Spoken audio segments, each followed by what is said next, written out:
My name is Naomi Shibata, and my birthday is March 28th, 1950. Thank you. And you were born where? Oh, in Palo Alto. I'm Rob Shibata. Birthday's November 6, 1952, so all of you can send me a present. And I was born in Palo Alto. My name is Mike Shibata. Birthday 7/31/55, and that's the only way I know it. And born in Palo Alto. Well, when we were growing up, there was basically a rule when it came to summer vacations. It was either go to summer school or you work for the company. Okay, you get paid out of petty cash or whatever. And so, like, I was the smallest, so I got the little kid jobs. And so we would pack roses up to be shipped back east. And so we need bags of ice. So my job was to get the plastic bag, get the scoop, put the ice in the bag, tie the bag, put it in the freezer, get the next one. Okay, try not to fall into the freezer because it was one of those lift-off top things. I did get my hand stuck in there one time. Oh, no. Yeah, because for whatever reasons, I had gotten curious. Well, if your hand is wet, and if you stick it to the side of a freezer, is it going to freeze? And yes, it did. And they had to get a cup of warm water to try to unstick my hand off the freezer, and they didn't let me near the thing for a while until I got a little smarter about doing stuff. But that was my first job, working for the company. So we left Mount Eden in 1956 to go to Mountain View when we started these shipping operations and the pools that we're talking about. So I was 6, Rob was 4, and Michael was just a year old. And for us, I mean, for Rob may not remember half of these things, but for us, the nursery was just one big playground. You know, we had acres to run across. We had a dog. My grandmother had all sorts of animals. She had peacocks. She had a parrot. She had cats. And so we would wander around the nursery playing, you know, visiting her, having tea with her. And she would always have blackboards for us to draw on. And we'd wander through the packing house. And one story that I tell is that, you know, there was a large horn on the nursery attached to the boiler. So many toots on this horn would tell people that, you know, it's break time, or you'd call in the managers from the greenhouses. So the horn was kind of the way of communicating.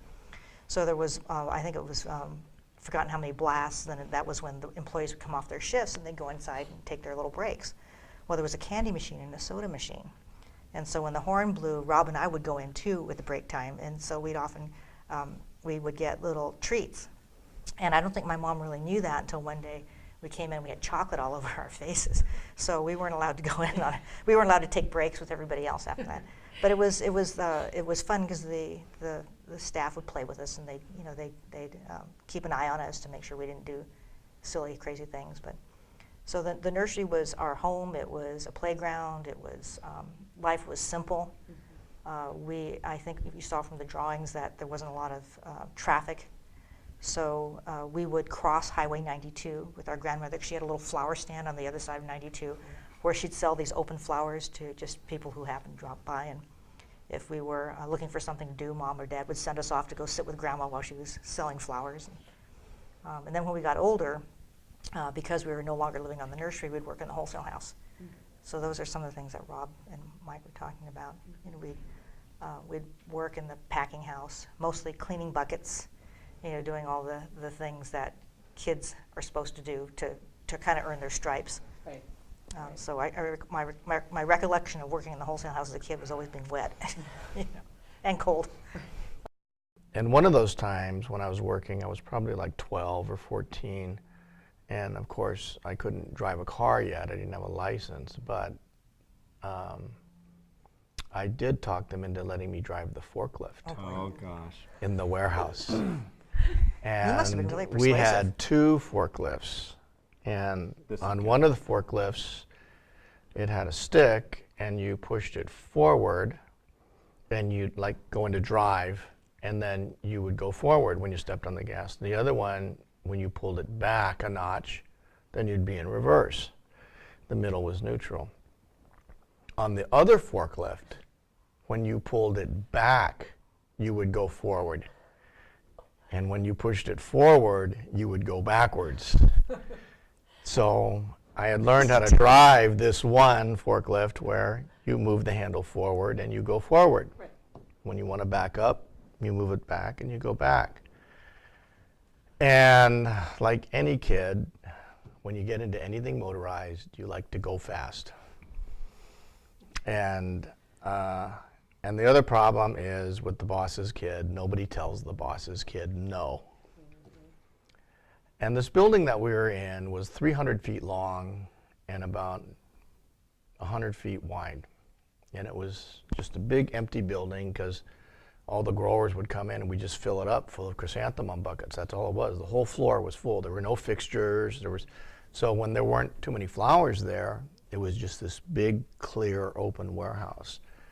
So I got in and the guy was like, hey, move those pallets over there, park them over there by the wall. I'm like, all right, I jumped in the forklift. I can do this. And so it was the one where when you pull it back, you go forward. So I get in, I'm cruising along, and I get over there, and then I'm approaching the wall, and I'm kind of going kind of fast, and then I'm like, okay, I need to take it out of drive, and so I'm pulling back. Well, pulling back on this one makes you go forward.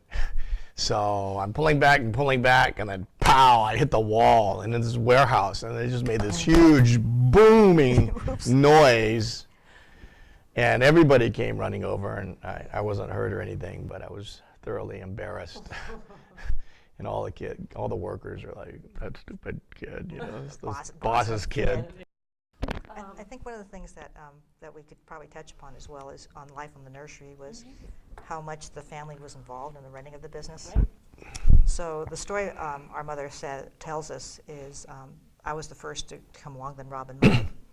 And when I turned 6 months old, she would take a flower box and line it with hot water bottles and blankets, and then bundle me up, put me in the flower box, and so I'd be on the grading table, and she'd grade the roses because, as Michael pointed out earlier, you cut those roses twice a day, and you just have to process them, or else, you can't sell them, number one, but number two, they start to open, so you got to get them moving.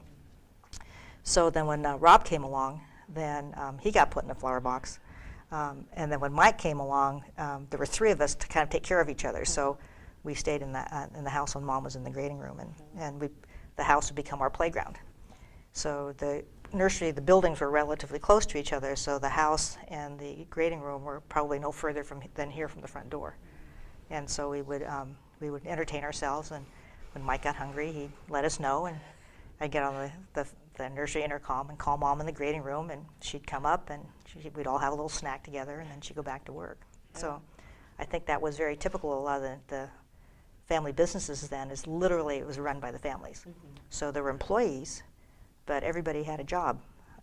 So Mom was the bookkeeper, and she worked in the grading room, and Dad was involved in sales and the greenhouse operations. The brothers were involved in sales and greenhouse operations. And everybody had a role. Right. Dad told me a story one time. He said that when he was growing up, he learned that there were certain jobs that if it required daylight, Yonabe. you did those Yonabe first. was the word that he used. Okay. You did all those jobs first. Anything that required that you couldn't do once the sun set, then you did the other jobs indoors. So in other words, you could turn on the light and you could do bookkeeping, whatever. But there's no point in doing bookkeeping work if the sun's out, and you can still work with the plants. So that's where, the hours. Oh, okay. Here's a story. We didn't quite get into this one earlier. I always noticed that Mom and Dad ate really quickly when we were growing up. It was like we'd sit down and they go, and they'd eat really fast. Okay, and then they were done. Dad would. Well, Dad, okay, in particular. But Mom also ate kind of quick, and I asked her what happened and why do you eat like this? And apparently, see, when Mom married into the family, Dad and his brothers would come in from the greenhouse, they'd eat, and then they'd have to go back out to work. And Mom would just end up sitting there by herself because everyone hurried up. And it was either she learned to eat faster so she'd keep up with them, or she was stuck there at the table by herself. And that was just kind of like life on the greenhouse, like on the farm. And it was just those things. But she was also talking about times when it would be, after everyone's left and gone back out to work. And my dad's mom, my grandmother, would say, dishes can wait, for a few minutes. Here, come on, have tea. Just because she knew that, it was going to, all the things that she had to do anyway. So take a load off just a little bit. It's not going away. It'll still be there. But that was the thing. I mean, back then, it was, the work is done when it's done. It's not done when it's 5 o'clock. That's just the nature of farming. One of the reason why I try not to complain about any job that I have now is that I can always compare it back to the days when I worked for the nursery, which was you work 6.5 days a week. And the reason is because when you grow roses, you have to do 2 cuts a day.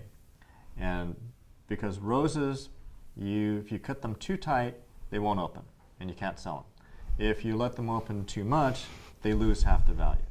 So there's this little window that can be hours apart that you have to cut the rose right when it's at that right point. And then in the afternoon, you do it again. So you do it Monday, Tuesday, Wednesday, Thursday, Friday, Saturday. Oh, we have to do 1 cut on the weekends too.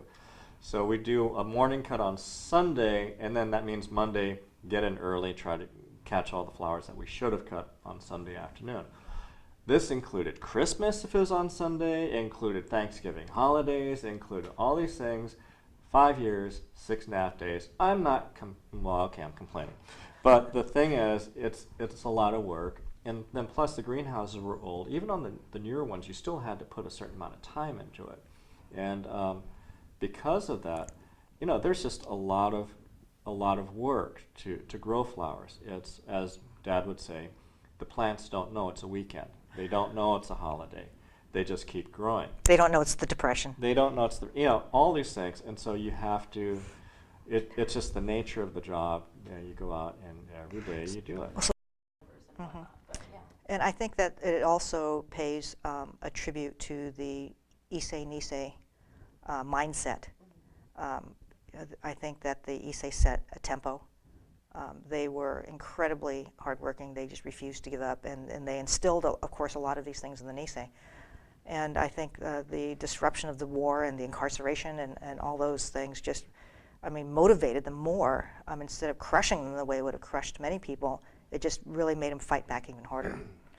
And so as Sansei, I think that we've benefited from the values that they shared with us. We've benefited from their, I think the Nisei have been a lot, easier on the Sansei than the Issei were on the Nisei. I think in terms of the way that this generation was raised. I know in our case, we have 3 stories, so you have 3 people, so you have 3 stories. But I think that in my particular case, I think it was one of these lead by example type things. It wasn't something where we had to get up at 4 in the morning and we weren't asked to do that. And yet we were taught by watching our parents on how to work hard. And I go back to the stories I said about Mom working in the grading room when she had young children. It just wasn't even questioned. Your family needed you, so you worked. Again, our dad, in his wisdom, one of the shimmyisms, I would hear him talk to people. He would often get many, many visitors or people that would talk to him about business, family business, or business in general, the flower business. And on one occasion, he was talking to another family business and a young person. And he said, when you work for a family business, there's an upside and a downside. The upside is that you get treated like a family. The downside is that you get treated like a family. So, families are close. Sometimes that's a real plus. Families are close. Sometimes that's a cause of friction, but everybody contributes. And I think that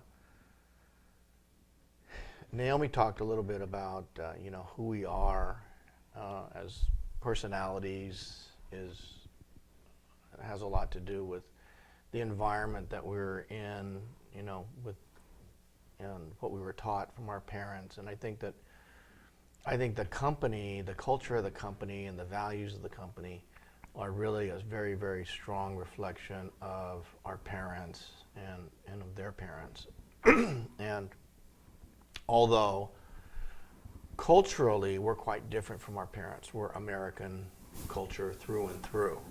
And, you know, our parents have that kind of that Japanese reticence, you know, and they're more modest and all that. But I would say if you look at core values, what we believe, we're probably very close to what our parents were. We're very conservative, and we hold fast to many of the things that they believed in and that they taught us. And that's, you know, you play hard, but you play fair. You don't cheat. You know, the good guys win. But don't be naive. Be smart about what you're doing. And so when I was in the web hosting business, it was at 24/7. I think I shared this story with you. I'd hear these engineers complaining, say, "Oh man, I've been up for 36 hours running on this thing. We've got these deadlines. It's 24/7." And I'd ask them, I said, "Are you wet?" "No." "Are you cold?" "No." "Then don't talk to me about how hard 24/7 is." So everything that I learned about the on-call business, I learned at Mount Eden. So everything I learned about anything, I learned at Mount Eden. So I'm grateful for the opportunities it gave me to just kind of round myself out as a business person.